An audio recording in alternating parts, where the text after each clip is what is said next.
What if all it took was one storm and one stranger to change everything? Today's story begins with a homeless mother in court, alone, terrified, and moments from losing her child. But then, a retired lawyer stood up. Stay with us, because sometimes justice doesn't come from a gavel. It starts with the heart. In Asheville, North Carolina, a quaint town cradled by the Blue Ridge Mountains, red brick streets wove through golden oak and maple leaves, kissed by early fall's glow.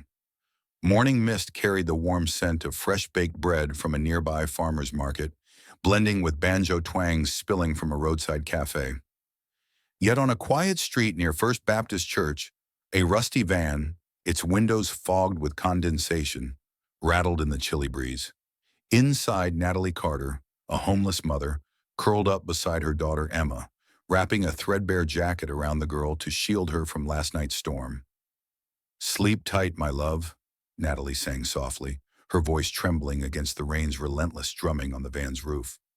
A faint, sweet Caroline crackled from a broken radio, stirring memories of childhood nights on her mother's sofa, watching the Waltons when life was a cozy home and dreams sparkled like fireflies. Natalie hadn't always lived this way. Once a radiant dreamer set on becoming a teacher, she brimmed with plans and a smile that lit up rooms. But an abusive marriage shattered everything: her home, her confidence, her hope. When her husband vanished 3 years ago, leaving her with bruises and a young child, Natalie held fast to Emma, whose bright eyes and cherished heirloom bracelet, her mother's, became her reason to keep going. "It makes me feel you're always here," Emma once said, clutching it like a lifeline. Natalie swore her daughter would never feel abandoned. To cling to her dignity, she refused handouts from First Baptist, though hunger gnawed at her each night. She scraped by with odd jobs, cleaning houses, waiting tables, but Asheville's soaring rents outstripped her meager earnings. The previous night's sudden storm forced a desperate choice. Unable to let Emma shiver in their heaterless van, Natalie led her to the hallway of an empty building near the bus station, just steps from the church. "Only tonight, sweetheart," she whispered, cradling Emma. It was a decision that hurled her into the justice system's unforgiving grasp. By morning, the building manager spotted them and summoned the police. "This is private property," he snapped, deaf to Emma's frightened gaze. Natalie was charged with trespassing, a minor offense that loomed like a life sentence for a mother with nothing left. In Asheville's old district court, a time-worn hall with wooden benches polished by decades, Natalie stood trembling, her tangled hair framing a weary face. She clutched a backpack holding their entire world: a few clothes, Emma's teddy bear, and a faded family photo. The court demanded a $500 fine, an impossible sum, or 30 days in jail. Worst of all, a child services worker, with a detached stare and monotone voice, declared Emma would be placed in a care center. "Mommy, don't let them take me!" Emma wailed, clinging to Natalie, her small hands gripping the bracelet. Natalie dropped to her knees, hugging her tightly, tears streaming. "I'll never lose you, I promise." But as Emma was led away, her sobs echoed like a blade through Natalie's heart.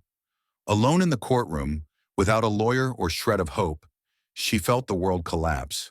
Across town, Charles Whitmore, a retired lawyer, sat at a bus stop near the courthouse, a crumpled newspaper in hand.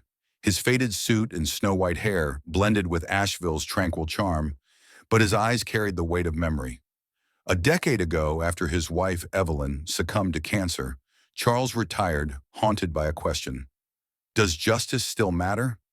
Each week he lingered at the court, not to argue cases, but to observe, muttering about days when the law stood for something. That morning, he overheard a passerby mention a homeless mother arrested for sheltering her kid from the rain. Charles's brow furrowed, a spark of outrage flaring. "A mom keeping her child safe," he growled, "and the system brands her a criminal?" Inside the courtroom, sunlight from high windows bathed the marble floor, spotlighting Natalie's isolated figure. She didn't know Charles, the stranger in the back row, watched her with a troubled gaze. Emma's cries reminded him of Evelyn's unanswered pleas to a cold healthcare system. Sometimes the truth needs a voice louder than fear, Charles thought, his grip tightening on the paper. Asheville, with its red brick charm, bustling market, and aged courthouse, was poised to witness a heartfelt romantic comedy story. A desperate mother and a lawyer who believed he'd lost his fight were about to ignite a tale of compassion, justice, and second chances. Natalie's battle wasn't just about clearing a charge. It was about reclaiming her daughter and dignity. For Charles, it was a chance to rediscover purpose, proving that kindness can rewrite even the bleakest chapters in this emotional love story of rekindled love for life's possibilities. In the heavy air of Asheville's Old District Court, thick with the echo of last night's storm, sunlight spilled through high windows, casting stark beams on the marble floor. Natalie Carter, a homeless mother, stood alone at the defendant's bench, her frayed sweater and tangled hair unable to hide red-rimmed eyes, still raw from the moment Child Services took her daughter, Emma. The young prosecutor, voice sharp as a blade, read the charge. Ms. Carter trespassed on private property, endangering community safety. Natalie bowed her head, whispering, "I just wanted my girl dry." Her voice, too faint, drowned under the clerk's tapping pen.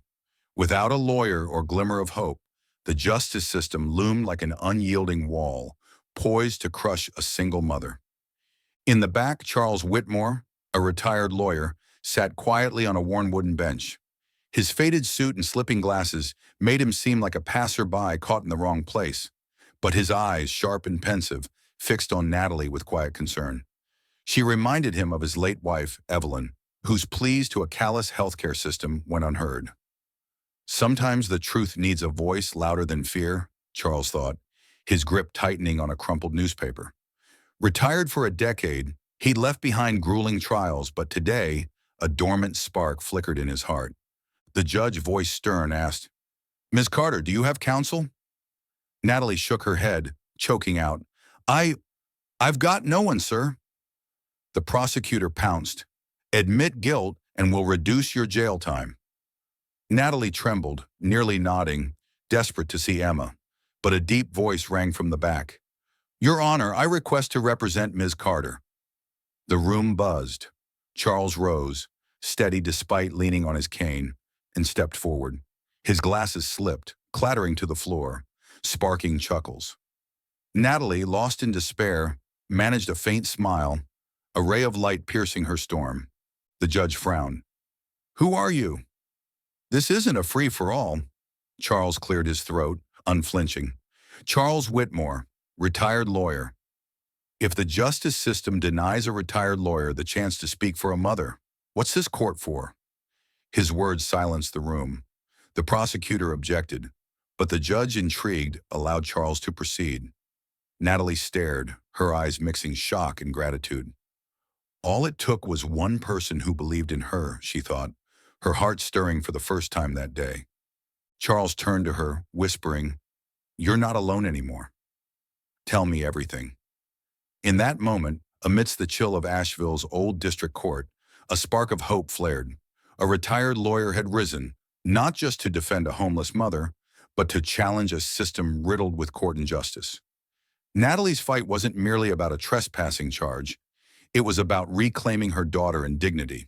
For Charles, it was a chance to revive a purpose he'd thought lost, proving kindness could shift the scales in this heartfelt romantic comedy story.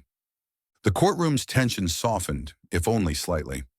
Natalie's trembling hands steadied, bolstered by Charles's resolve. His stand wasn't just legal, it was personal, echoing Evelyn's unheeded cries. Asheville, with its red brick charm and mountain heart, stood witness to a tale of compassion and second chances, where a mother's love and a lawyer's rediscovered fire might rewrite a story of loss into one of hope. In the quiet of his Asheville home, Charles Whitmore, a retired lawyer, sat surrounded by mementos, flipping through dusty legal notebooks.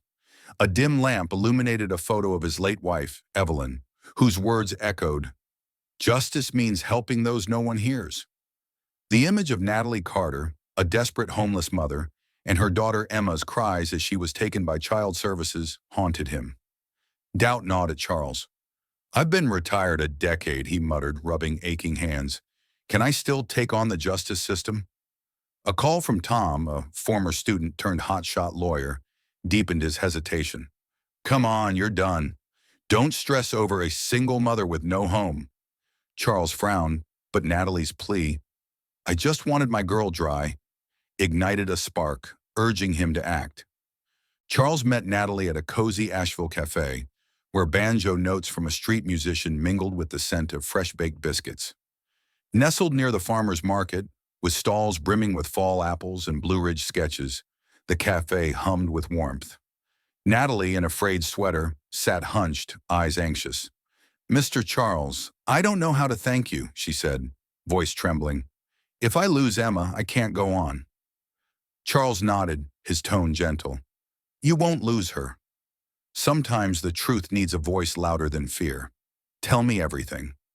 Natalie recounted the stormy night, how she sheltered Emma in an empty building's hallway to keep her dry. I didn't break anything, she insisted. I was just a mom. Charles dove into the case. He photographed the scene, the building's hallway with peeling walls and broken windows, proving it was unused. Trudging Asheville's red brick streets, he questioned locals. Jimmy, a grinning vendor with Woodstock tales, shared, I saw that woman hugging her kid in the rain. She didn't wreck nothing. But Jimmy added that the building manager, Dawson, had argued with someone about leaving the property vacant too long. Charles suspected Dawson was deflecting blame onto Natalie. For more evidence, Charles asked Natalie to guide him through the neighborhood near the building. Despite fearing judgment, she agreed, leading him down narrow alleys where dry leaves mingled with birdsong. As they walked, she opened up. I dreamed of being a teacher, helping kids like Emma read. Charles smiled, seeing beyond her homeless mother label, a woman with dreams crushed by the system.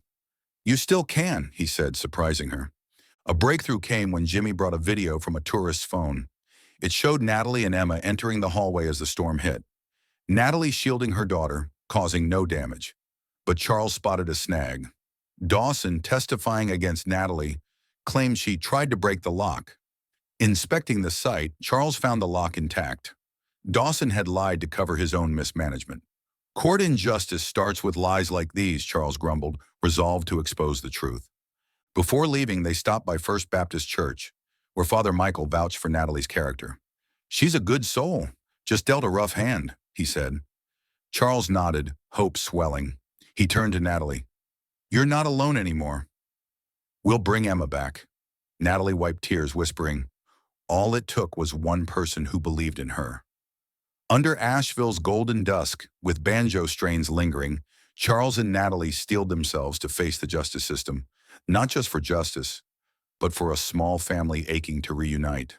Their fight, rooted in compassion, promised a heartfelt romantic comedy story of second chances and emotional healing, hinting at middle-aged romance in the heart of the Blue Ridge. The tension in Asheville's old district court hung heavy, like the storm clouds that had drenched the town the previous night. Sunlight streamed through high windows, casting a glow across weathered wooden benches filled with locals, vendors, farmers, even the town preacher, murmuring about the fate of Natalie Carter, a homeless mother on trial. At the defendant's bench, Natalie stood, her worn backpack clutched tightly, her eyes fixed on the corner where her daughter Emma sat under a child services worker's stern watch. Emma's small fingers gripped her mother's old bracelet, her gaze pleading, Mommy, don't leave me. Natalie's chest tightened, fighting tears, her heart breaking with every second of separation. Prosecutor David Reese opened with smug authority. Ms. Carter trespassed on private property, endangering public safety, he declared, brandishing a falsified child services report, labeling Natalie an unfit parent. The courtroom stirred, judgmental stares piercing her. Reese summoned Dawson, the building manager, who testified with a stiff demeanor, claiming Natalie broke the lock and disrupted order. She's a threat, he sneered, his bias palpable. Natalie shook her head, tears welling. Sometimes the truth needs a voice louder than fear, she whispered, her voice swallowed by the room's hum. Charles Whitmore, a retired lawyer, stood beside Natalie, the sting of injustice fueling him. Adjusting his slipping glasses, he stepped forward, only to fumble a stack of papers, which clattered to the floor. The crowd chuckled, and Charles, with a wry smile, quipped, Sorry, Your Honor. Clumsy hands, but my eyes still spot court injustice. The levity eased the air, and Natalie's faint smile flickered, a spark of hope breaking through. Charles countered, Ms. Carter isn't a criminal. She's a single mother who sheltered her child from a storm. This report's a lie, and I'll prove it. He requested a video from a tourist's phone, provided by Jimmy, a local vendor. The courtroom screen flared to life, showing Natalie and Emma entering the building's hallway as thunder roared. No lock touched. Gasps echoed. Reese, visibly rattled, protested. This footage lacks context. Charles's voice, steady and cutting, silenced him. The lock's untouched. Dawson lied to cover his own negligence. This isn't justice. It's the justice system failing a mother. The crowd leaned forward, riveted. Charles called Natalie to testify. Her knees shook, but Emma's wide eyes gave her strength. I just wanted my daughter safe, she said, voice cracking. I didn't break anything. I held Emma in the rain, like any mom would. Tears spilled as she pleaded, She's my world. Don't take her. Her raw sincerity hushed the room. An elderly woman in the back dabbed her eyes, and even Reese shifted uncomfortably, his bravado faltering. The turning point came when Emma, unable to stay put, broke free from the worker and sprinted to Natalie, sobbing, Mommy, don't cry. I love you. Her tiny arms wrapped around her mother, the bracelet glinting. The crowd choked up, and the judge, a seasoned man, cleared his throat, masking emotion. Charles seized the moment. I lost someone dear because I didn't act fast enough. Today I'm here for Ms. Carter and to save a child from losing her mother. All it took was one person who believed in her. The judge demanded Reese retract the false report.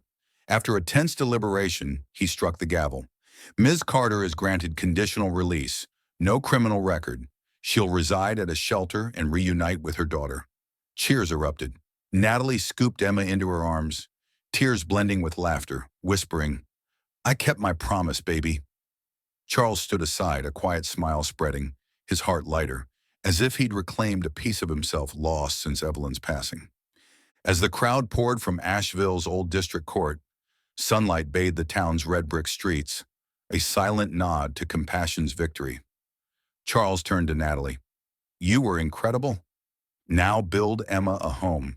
Natalie, clutching Emma's hand, nodded. Thank you for believing in me. In this heartfelt romantic comedy story, a homeless mother and a retired lawyer prove justice doesn't always come from a gavel. It starts with the heart. Their triumph, woven with second chances and emotional healing, resonated through Asheville's mountain soul, hinting at a middle-aged romance of mutual respect and shared purpose.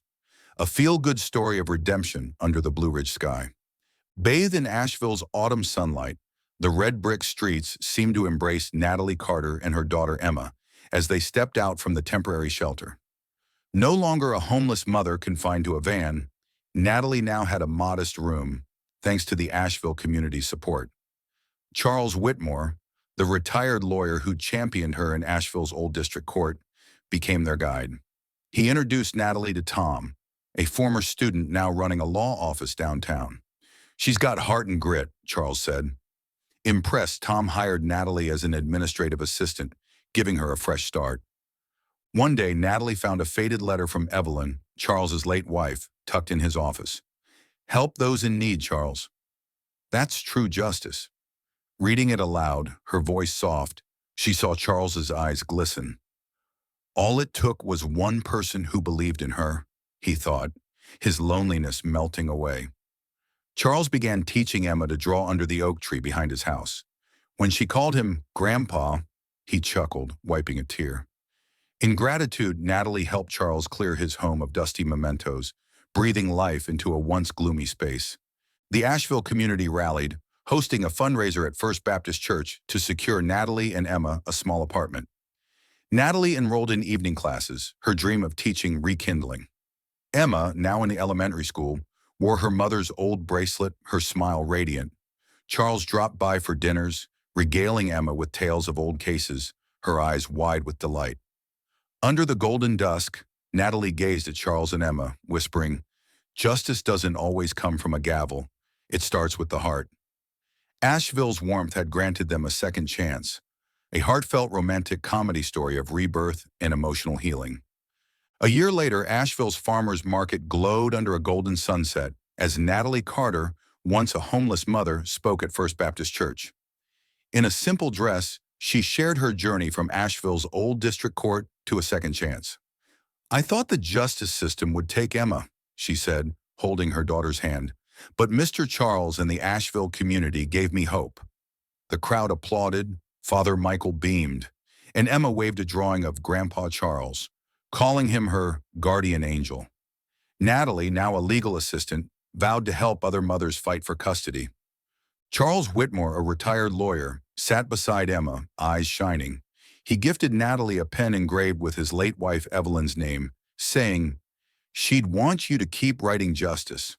Natalie nodded, whispering, "All it took was one person who believed in her." Her call to support the vulnerable moved the audience, some wiping tears. In the final scene, Natalie, Emma, Charles, and Asheville locals stood beneath a persimmon tree behind the church, singing "Amazing Grace," banjo notes weaving through the air. The distant old courthouse seemed to nod at their fresh start. Natalie hugged Emma, saying, "Justice doesn't always come from a gavel. It starts with the heart." Asheville, with its radiant kindness, stood as a beacon of hope, humanity, and community strength. A heartfelt romantic comedy story of redemption, emotional healing, and the power of belief.